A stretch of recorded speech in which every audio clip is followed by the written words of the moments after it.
let's be honest, is the cinematic equivalent of reheated leftovers. It's not bad, but it's not exactly fresh either. When first hit theaters in 1997, it was a quirky, clever sci-fi adventure that delivered a perfect mix of weird aliens, deadpan humor, and Will Smith's infectious charm. Fast forward 5 years and hits the screen like a lukewarm follow-up to a joke everyone has already laughed at. And yet, here we are, dissecting it because, let's face it, this film is a fascinating exercise in sequel absurdity. The plot, or whatever passes for one. The movie's premise is like something concocted during a 2 a.m. brainstorm session. After ends with Agent K, played by Tommy Lee Jones, retiring and having his memory wiped, quickly decides that decision was a mistake. Agent J, portrayed by Will Smith, is now the star agent, but he's bored because none of the new agents are up to snuff. Enter a new alien threat, a shape-shifting villain named Serlina, whose personality is flatter than the CGI used to create her. Naturally, J needs K back because only K can stop Serlina. The plot revolves around deneuralizing K so he can remember how to stop a threat from a past he can't remember. Yes, it's as ridiculous as it sounds. They need a plot device to justify bringing Tommy Lee Jones back, and it might as well be because reasons. Chemistry without the spark. The first worked because of the comedic chemistry between Will Smith and Tommy Lee Jones. Smith was the hyperactive rookie, Jones was the unamused veteran.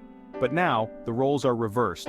And while Smith still has the same energy, the formula feels tired. Jones looks like he's counting the minutes until the final paycheck clears. Their banter, once sharp and hilarious, feels like it's going through the motions, like when you smile at a joke you've heard for the 100th time but can't muster up a real laugh.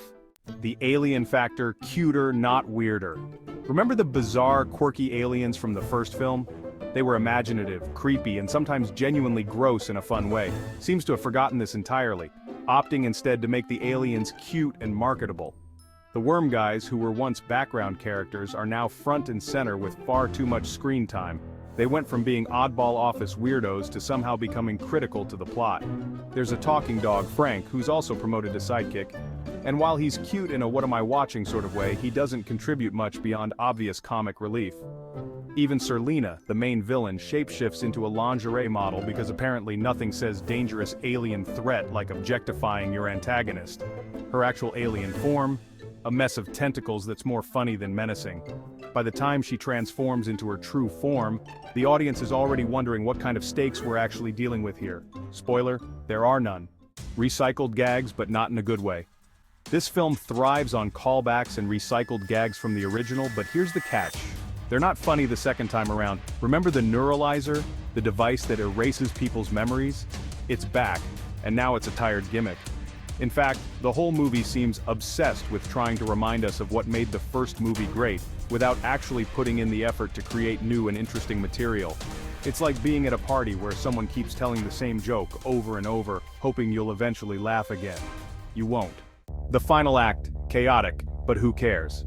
The climax of is predictably chaotic, with CGI aliens, laser fights, and the usual scramble to save the world. But by this point, you've stopped caring. The stakes are low, the emotional investment is non-existent, and you're left wondering why this movie exists at all. It's not that it's awful, it's just a classic case of a sequel being made for the sake of a sequel, without a real reason for it to exist beyond because the first one made money. Conclusion, a sequel that should have been neuralized. In the grand scheme of things, isn't the worst sequel out there, but it's certainly one of the most forgettable. It lacks the heart and wit of its predecessor, and what it does offer feels like a pale imitation of what we loved about the first film. It's like the filmmakers themselves got neuralized and forgot what made such a hit. The movie's saving grace is that it doesn't take itself too seriously, but maybe it should have taken itself just a little more seriously to justify its own existence. In the end, Men in Black 2 is the kind of movie you'll watch once, chuckle a few times, and then promptly forget, just like you were neuralized. Thanks for watching. Make sure to like, share, and subscribe. Quirky Critic signing out.